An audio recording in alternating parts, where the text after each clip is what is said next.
Well, these do almost have the same amount of thread, but I do like that little round end on them. So we'll see how much these guys are. We'll go from there. Wheel studs, calipers, rear brake pads, chromatic for the slotted and drilled. Yeah. All it takes is one job, oh yeah.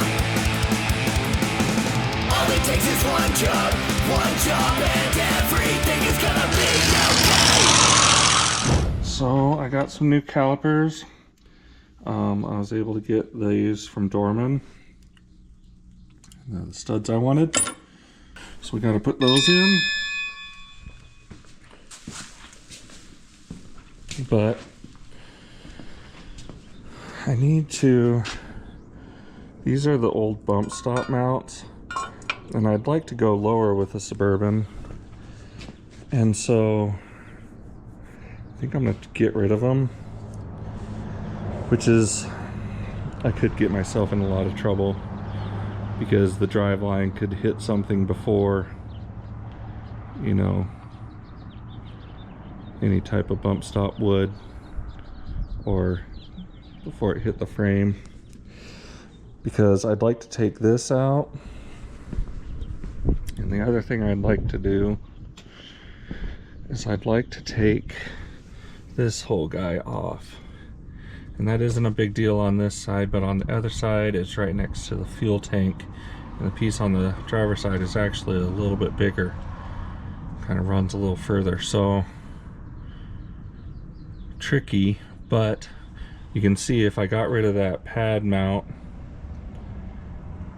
and then got rid of this, then I could come all the way up into here, you know, before I'd hit. But there is a cross member right there that the drive line could come in contact with. The other thing I did was my bushings are all shot, and so I got some different arms here. I got upper ones that are adjustable, and the lower ones I kept the same.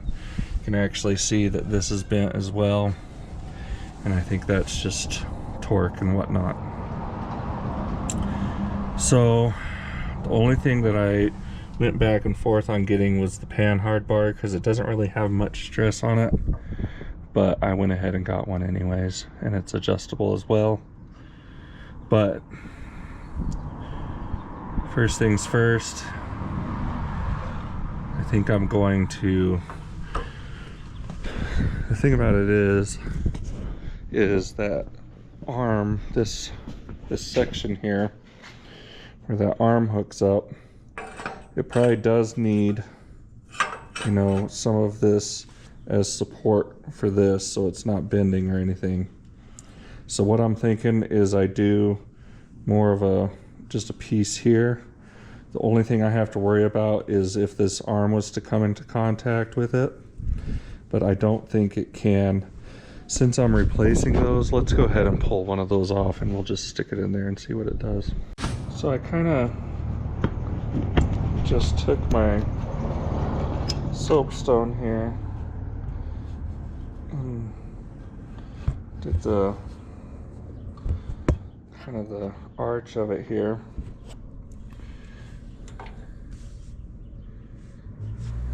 And so we need to be above that, but I still think we'll just go from like right in here and kind of come down to somewhere in there, you know, and then we'll just kind of just put a plate there.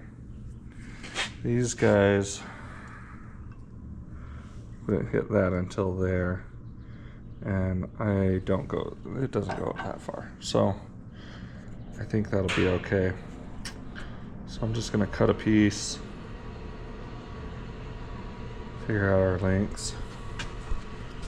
Man, having that compressor outside is good stuff, isn't it? Right now I would have already shut off the camera because you can't hear nothing. So. Nobody's happier about that than Bo. Love you, Bo. Love you too, Kyle. Just took a quick break from editing the video to show you my favorite building in New York. Chrysler Building, baby. More like that. And we'll cut off some of that on top there, but still leave it enough meat on there. It's not touching the weld. Alright. It's at the same angle those other pieces were. And we shaved off, you know, at least 3/4 of an inch.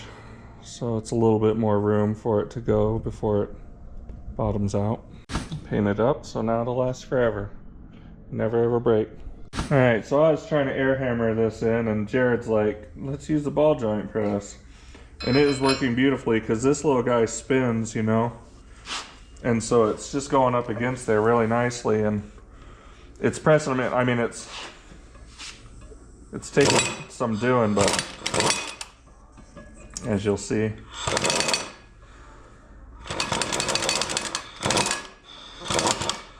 Back.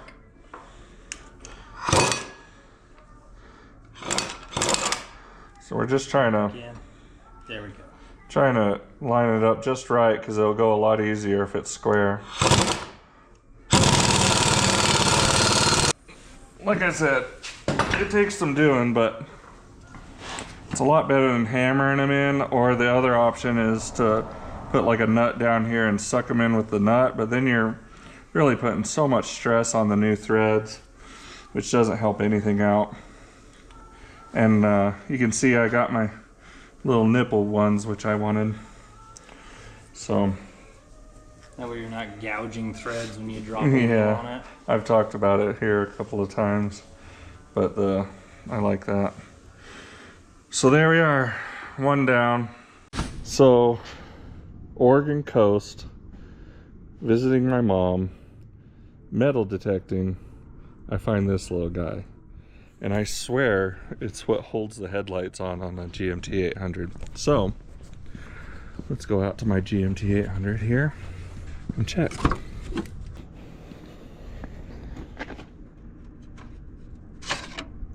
Oh my Lord. Look at that. You know what? It's interesting that I dug this 6 inches out of the sand on an Oregon coast with a metal detector. It's more interesting that I have the vehicle it goes to. But it tells you something about me too, that I can recognize beach trash as the actual piece. And you know what? I want that one in my truck. We just added a little bit of my mom's Oregon coast into my Suburban. Love you, Mom. All right, well, Scott just left and we're together again. Let's see our nice and centered markings. Me and Jared put those studs in with that ball joint press. That worked really well. You can see that they're kind of damn near rubbing those dust shields, and that's probably our, you know, these axles are not for this. They're for a 98 Z28 pickup, or Z, whatever their Z package was, that off-road package. Z71? I think it was Z71. That's what these axles are for. So considering they're not for it, we're pretty close. We could have brake pad spacing issues, so we'll just have to see what happens here. I know there is a little bit of room on this hub to where maybe I could put a wheel spacer behind this and still keep it in kind of hub centric, but I'm not sure. You know, might just end up with a washer right here. Might have to take off the dust shields, you know, I don't know. So we'll see, but it's close. And it's kind of a neat piece, you know. We got a Posi 488 gears, Richmond axles. I ordered some new trailing arms because my bushings were all jacked. And with the lowering and stuff, sometimes you need to adjust that pinion angle. And so I'll be able to adjust that. But pretty cool piece. All it takes is one job, oh yeah. All it takes is one job, and